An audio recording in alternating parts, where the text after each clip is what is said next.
ទី11មនុស្សកើតខែតុលានរជនប្រុសស្រីកើតចំខែតុលាឬខែអាសត់បាននិយាយឲ្យត្រូវនឹងស្លោកគឺមានពណ៌សម្បុរកាយលាយពីរពណ៌ជាមនុស្សសំខាន់ចិញ្ចឹមជីវិតបានស្រួលមានបនប្រេងព្រោះសេចក្តីព្យាយាមរបស់ខ្លួនបើចង់សមាគមគប់មិត្តឲ្យត្រឹមត្រូវគួរគប់មិត្តជាមួយនឹងមនុស្សសម្បុរដំដែងទើបបានជាផលប្រយោជន៍ល្អដល់ខ្លួនអាត្មាតាមពិតនរជនកើតខែតុលាពួកនេះបើមានកូនដំបងជាកូនប្រុសគឺល្អជាទីរាប់អានស្រឡាញ់ពេញចិត្តតែបើមានកូនស្រីដំបងកូននោះច្រើនបង្កភាពក្តៅក្រហាយដល់ខ្លួនជាឪពុកម្ដាយញឹកញយមនុស្សកើតខែតុលាមានបច្ចាមិត្តរួមគឺជាមួយតែមនុស្សភេទស្រីប៉ុណ្ណោះ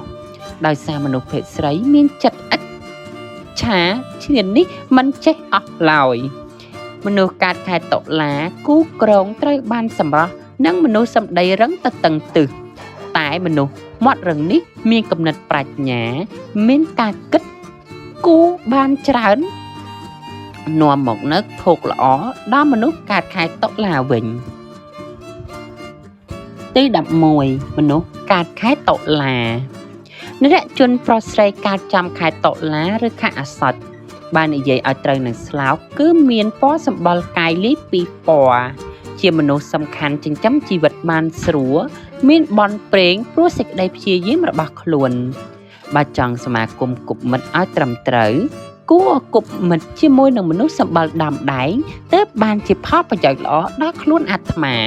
តាមពិតនរជនកើតខែតុលាពួកនេះបើមានកូនដំបងជាកូនប្រុសគឺល្អជាទីរាប់អានស្រឡាញ់ពេញចិត្តតែបើមានកូនស្រីដំបងកូននោះច្រើនបង្កភាពក្តៅក្រហាយដល់ខ្លួនជាឪពុកម្ដាយញឹកញយមនុស្សកើតខែតុលាមានបច្ចាមិត្តរួមគឺជាមួយតែមនុស្សភេទស្រីប៉ុណ្ណោះដោយសារមនុស្សភេទស្រីមានចិត្តឥតឆាឈ្នានីសមិនចេះអស់ឡើយ